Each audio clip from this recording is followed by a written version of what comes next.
இன்று மீண்டும் start ups around the குளோப்க்கு வரவேற்கிறோம். இன்று நாம் India start up funding watch பற்றி மதிப்பீடு செய்ய போகிறோம்.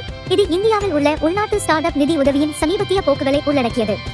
இந்த வாரத்தின் எண்களை பார்த்து இந்திய ஸ்டார்ட் அப் எகோசிஸ்டத்திற்கு இது என்ன அர்த்தம் என்பதை காண்போம். இந்த வாரம் செப்டம்பர் 7 முதல் 13 வரையிலான காலத்தில் இந்திய ஸ்டார்ட் அப்புகள் மொத்தம் $128.3 மில்லியன் நிதியை பெற்றுள்ளன. இது சிறப்பாக தோன்றலாம், ஆனால் இது கடந்த ஆண்டு இதே காலத்தில் பெற்ற $327 மில்லியன் நிதியுடன் ஒப்பிடும்போது 60.8% குறைவாகும். மேலும் இது கடந்த வாரம் பெற்ற 22.03 மில்லியனில் இருந்து 41.8% வீழ்ச்சியையும் குறிக்கிறது. இந்த வாரத்தில் இந்தியாவில் நடந்த முக்கிய நிதி உதவி சுற்றுகளை பற்றி பேசலாம். முன்னணியில் உள்ள ஃப்ளெக்ஸி லோன்ஸ் $34.5 மில்லியனை பெற்றது. ஆன்சிலிட்டி $26.4 மில்லியன் பெற்றது மற்றும் சென்ட்ரிசிட்டி $20 மில்லியனை பெற்றது.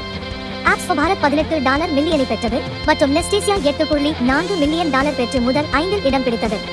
இந்த வாரத்தின் மிகவும் செயலில் உள்ள உள்நாட்டு வெஞ்சர் கேபிட்டலிஸ்ட்களை பார்த்தால் நெக்ஸஸ் வெஞ்சர் பார்ட்னர்ஸ், ஃபண்டமெண்டல் மற்றும் சிக் வெஞ்சர் கேபிட்டல் ஆகியவை தலா 2 ஒப்பந்தங்களை நிறைவேற்றியுள்ளன. நிலைப்படி நிதி விநியோகத்தை பார்க்கும்போது தொடக்கநிலை ஸ்டார்ட் அப்புகள் மொத்த நிதியின் 46.2% பெற்றுள்ளன. விதைநிலை ஸ்டார்ட் அப்புகள் 30.5% மற்றும் பின்னர் நிலை ஸ்டார்ட் அப்புகள் 23.3% நிதியை பெற்றுள்ளன. இந்த வாரத்தின் எண்கள் இந்திய ஸ்டார்ட் அப்புகள் நிதியை பெறுவதில் எதிர்கொள்ளும் சவால்களை வெளிப்படுத்துகின்றன. மொத்த வீழ்ச்சியுள்ள நிலையில் ஃப்ளெக்ஸி லோன்ஸ் மற்றும் ஆன்சிலிட்டி போன்ற நிறுவனங்கள் முக்கிய முதலீடுகளை ஈர்த்துக் கொண்டிருப்பது வளர்ச்சி மற்றும் புதுமைக்கு இன்னும் வாய்ப்புகள் உள்ளன என்பதை காட்டுகிறது.